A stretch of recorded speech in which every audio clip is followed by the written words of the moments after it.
चलिए हम प्रारंभ करते हैं, क्योंकि जय श्री राम जी भी जुड़ चुके हैं। मैं सोच रही हूँ आज सब ठीक ठाक होना चाहिए। यहाँ से हम पढ़ेंगे तो मंगलाचरण से प्रारंभ करेंगे।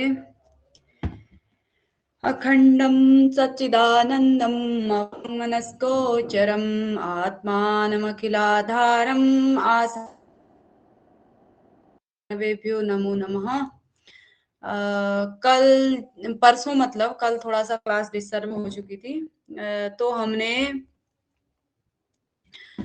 पढ़ा था ईश्वर और प्राज्ञ का लक्षण हमने पढ़ा था। ईश्वर होता है और प्राज्ञ क्या होता है, मैं आपको याद दिला दूं। अज्ञान की समष्टि उपाधि से उपहित चैतन्य जो होता है वो ईश्वर होता है, और अज्ञान की व्यष्टि उपाधि से उपहित जो चैतन्य होता है, निकृष्ट उपाधि और मलिन सत्व प्रधान जो चैतन्य होता है वह प्राज्ञ होता है। के बाद जो है आगे चलते हैं। यहाँ पर एक चित्र के माध्यम से दिखाया है प्राज्ञ का लक्षण। उसके बाद आगे चलेंगे। अस्य प्राज्ञत्वम् अस्पष्टोपाधितयान अनति प्रकाशकत्वात्। अस्य प्रज्ञत्वम् अस्पष्ट उपाधितया अनति प्रकाशकत्वात्। इसका जो इसको प्राज्ञ क्यों कहते हैं, इसकी स्पष्ट उपाधि होने के कारण और अनति प्रकाशकत्व होने के कारण, यानी कि ये प्रकाशक होता है। प्राज्ञ का मतलब है प्रकष्टेण अज्ञ प्राज्ञ। प्रकष्ट अज्ञ जो है वो, इसका जो है प्राज्ञत्व इसलिए है, इसकी अस्पष्ट उपाधि है, स्पष्ट उपाधि नहीं है, जबकि ईश्वर की स्पष्ट उपाधि है। और वो ईश्वर जो है प्रकाशक है, ये प्रकाशक नहीं है।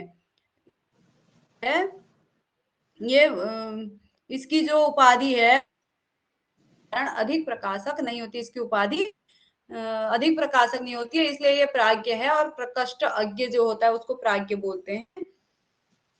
अस्यापि अहंकारादि कारणत्वात् कारण शरीर आनंदवद प्रचुरत्वात् कोशवद आच्छादकत्वात् च आनंदमय कोशः सर्वोपरमत्वात् सुसुप्तिरत एव स्थूल सूक्ष्म प्रचंचलय स्थान।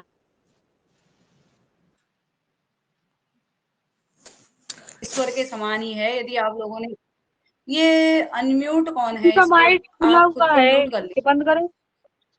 हाँ बंद कर दीजिए। किसका? को एजुकेटर है एक मिनट भावना जी। एक मिनट एक मिनट एक मिनट अब ठीक है कोई दिक्कत नहीं। भावना जी आप सबके लिए बता दूं, मैं को एजुकेटर है, तो मेरे साथ ये इनकी क्लास में मैं भी जोड़ सकती हैं। तो आगे जो है इसका भी, ईश्वर का यदि आप लोगों ने लक्षण देखा होगा तो ये वाला लक्षण ईश्वर और प्राज्ञ का एक है। आगे जो है हम प्राज्ञ और ईश्वर को फिर एक ही बताएंगे। इसका जो है इसका ये व्यष्टि उपाधि से उपहित चैतन्य है और अनति प्रकाशक है, यानी कि प्रकाशक नहीं है। और इसमें मलिन सत्व है, ईश्वर में सत्व प्रधान है, ये इनमें अंतर है। लेकिन ये फिर आगे जो है इसको दोनों को एक बताया जाएगा, ईश्वर और प्राज्ञ को। तो कह रहे हैं अरादि कारणत्वात् कारण शरीरम। अहं कारण इसका भी कारण शरीर होता है इस प्राज्ञ का, और आनंद के कारण और कोष के समान आच्छादित करने के कारण इसका भी जो है क्या होता है, आनंदमय कोष होता है। और सभी कुछ सर्वोपरमत्वाद, सभी कुछ का उपरमण होने के कारण, और स्थूल सूक्ष्म शरीर प्रपंच का लय स्थान होने के कारण इसकी अवस्था होती है। अब आगे बताएंगे कि अवस्था क्या होती है। तदानीम एतौ ईश्वर प्राज्ञौ चैतन्य अति सूक्ष्मा भी अज्ञान वृत्ति भी आनंदम अनुभवतः। ये जो दोनों ईश्वर और प्राज्ञ होते हैं, तदानीम कदानीम सुसुप्तिरत जब होते हैं, सुसुप्ति अवस्था में चैतन्य प्रदीप्ता भी चैतन्य द्वारा प्रदीप्त होने वाली और अति सूक्ष्म ज्ञान की वृत्तियों के आनंद का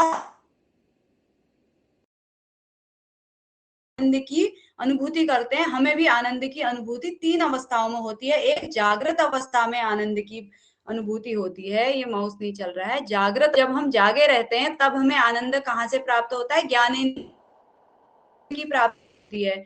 और दूसरा, जब हम सोए रहते हैं, स्वप्नावस्था में होते हैं, उस समय हमें आनंद की प्राप्ति होती है बुद्धि और मन के द्वारा, क्योंकि हमारी ज्ञानेंद्रियां जो होती है सोई हुई अवस्था में, स्वप्न अवस्था में तब आनंद प्राप्त होगा। जैसे हम सो करके जो सपना देखते हैं, कुछ अच्छा हमने सपना देख लिया, हमें आनंद आ जाता है उस सपने में, और उस समय हमारी ज्ञानेंद्रियां कुछ नहीं देख रही होती हैं, कुछ सुन रही होती हैं, वो सोई रहती हैं, लेकिन मन और बुद्धि दोनों काम कर रही होती हैं। तो वो हमें मन और बुद्धि के द्वारा जो वो स्वप्न हमारा चल रहा है वो आनंद दे। तीसरा जो है, सुसुप्ति अवस्था में आनंद की प्राप्ति होती है। अब जैसे हम बिल्कुल सोए हैं, हमें कोई सपना भी नहीं आया, और जब आगे यहाँ पर कहेंगे कि एक जो उठा हुआ व्यक्ति होता है वो मुझे कुछ भी पता नहीं चला करके बोलता है और बड़ा आनंद आया ऐसा बताता है, तो वो जो है वो उसकी सुसुप्ति अवस्था में, यानी कि उस समय कुछ नहीं था, उसके पास केवल अज्ञान ही अज्ञान था, उस अज्ञान के द्वारा जो है वो आनंद को प्राप्त करता है।